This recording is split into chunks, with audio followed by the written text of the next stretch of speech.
അമേരിക്കയുടെയും ബ്രിട്ടന്റെയും ഒത്താശയോടെ ഫലസ്തീനിലെ 10 ലക്ഷത്തോളം അറബികളെ കൂട്ടക്കുരുതി കൊടുക്കുകയും സ്വന്തം രാജ്യമാണെന്നും സ്വന്തം പ്രദേശമാണെന്നും പറഞ്ഞ് വിലക്ക് വാങ്ങുകയും നിരവധി പിഞ്ചു പൈതങ്ങളെ അരുംകൊല ചെയ്യുകയും ചെയ്യുന്നത് നമ്മൾ മുഴുവനും നവമാധ്യമങ്ങളിലൂടെ കണ്ടവരാണ്.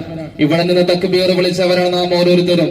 നമ്മുടെ മക്കളുടെ നാവിൻ തുമ്പിലേക്ക് ലേസിന്റെ പാക്കറ്റുകൾ പൊട്ടിച്ചു കൊടുത്ത് നമ്മുടെ മക്കൾക്ക് സന്തോഷം പകരുന്നവരാണ് ഞാനും നിങ്ങളും.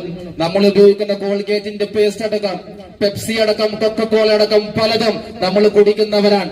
നമ്മുടെ വിയർപ്പിന്റെ തുള്ളികൾ വിറ്റടിച്ച കാശ് കൊണ്ട് അവരെ കുടിപ്പിക്കുമ്പോ എന്റെ പ്രിയപ്പെട്ട സഹോദരങ്ങളെ പിന്നെ നമ്മൾ വിളിക്കും, തക്ബീർ വിളിക്കും, പിന്നെ ഫ്രീ പാലസ്തീൻ വിളിക്കും, ഗസക്ക് വേണ്ടി മുദ്രാവാക്യം വിളിക്കും. എന്തർത്ഥമാണ് നമുക്കുള്ളത്? നിർത്തണമെന്ന മുതലേ കുന്നകരന്റെ പ്രിയപ്പെട്ട കച്ചവടക്കാരെ സഹോദരങ്ങളെ, പ്രിയപ്പെട്ട കൂട്ടുകാരെ, എന്നോടാരും പരിഭവം പ്രകടിപ്പിക്കരുത്. കാരണം മനുഷ്യക്കുരുതിക്ക് കൂട്ടു നിൽക്കുന്നവരായി നാളെ റബ്ബിന്റെ മുന്നിൽ ചെല്ലുമ്പോൾ നമ്മൾ മാറാൻ പാടില്ല.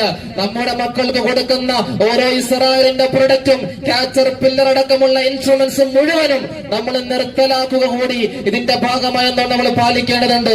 നമ്മുടെ മക്കളുടെ വായിലേക്ക് വെച്ചുകൊടുക്കുന്ന നെസ്ലെ, കാൻബറി, ഡയറി മിൽക്ക് അടക്കമുള്ള മിഠായികൾ എന്റെ പ്രിയപ്പെട്ട മക്കളെ, ഗസയിലെ പിടഞ്ഞു വീഴുന്ന കുഞ്ഞുങ്ങളുടെ ചോരകളാണ് സ്പ്രൈറ്റിന്റെ കുപ്പിയായി നമ്മുടെ മുന്നിലേക്ക് വരുന്നത്. നമ്മളാണ് അവരെ വളർത്തുന്നത്.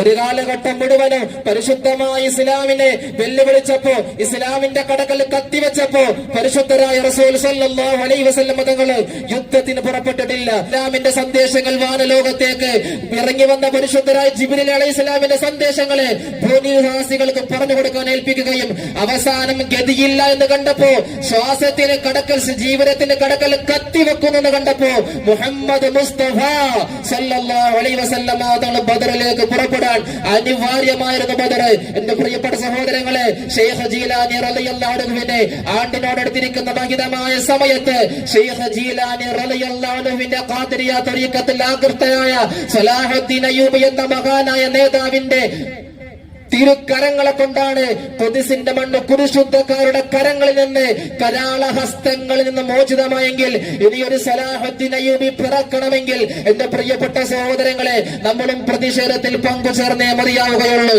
നമ്മുടെ മക്കളെ പോലെയുള്ള പിഞ്ചു പൈതങ്ങളാണ് അവിടെ ഖബറടക്കപ്പെടുന്നത്. കഴിഞ്ഞ സെപ്റ്റംബർ 13 ജനിച്ച ചോര പൈതൽ, ഒരു കുഞ്ഞെന്ന് പറഞ്ഞാൽ എത്രത്തോളം ഉണ്ടാകും? ഒരു പിഞ്ചു പൈതൽ. നിങ്ങൾക്ക് മക്കളുള്ളവരല്ലേ? 13-ാം തീയതി പ്രസവിക്കപ്പെട്ട കുഞ്ഞിനെ ഖബറടക്കിയത് 14-ാം തീയതി.